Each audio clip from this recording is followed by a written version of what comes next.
It's turn 13A we just went through. We're coming up on 14, the last turn on the track. You can see I'm tracking out wide while the car ahead of me didn't. I'll also put the apex here, tighter than they did. And that's a 944 turbo ahead of me. He's way faster on the straights. This is the main straight, eventually coming to turn 1. Top speed on the turn for me is about 120. As I get into the braking zone, and you'll see that that I'm braking deeper than this 944, so it's a kind of a catch-up spot for me. Stay wide, like normal. Take a late apex and clip it pretty good. Tracking out really good and wide, wider than the 944 did, so I'm catching more speed than he did. And again, I'll brake deeper here, which kind of rattles the guy in the car, and he takes a real wide turn and knows he's kind of blown it and needs to let me by, so he does. That's in turn 3.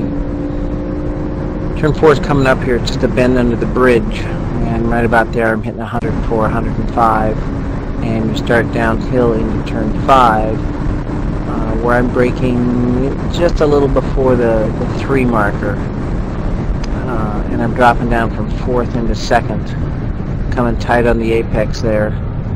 And right away this turn goes uphill into turn 6. 6 at the top of the hill here. You just hit the braking zone. Again, I'm downshifting from 3rd back to 2nd.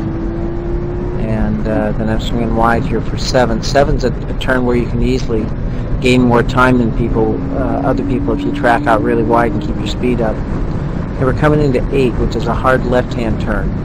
And after 8 is the carousel, a great big sweeping right-hander.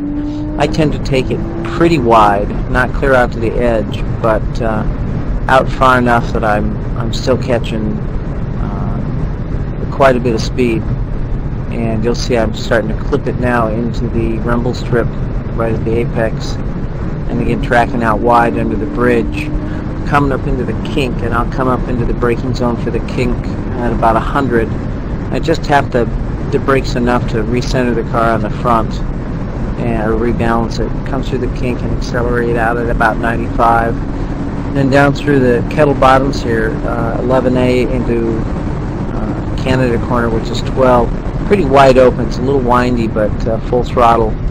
Brake hard and go from 4th down to 2nd. Take that close. And we're coming up into just about where we started. There's 13, and you'll see the bridge at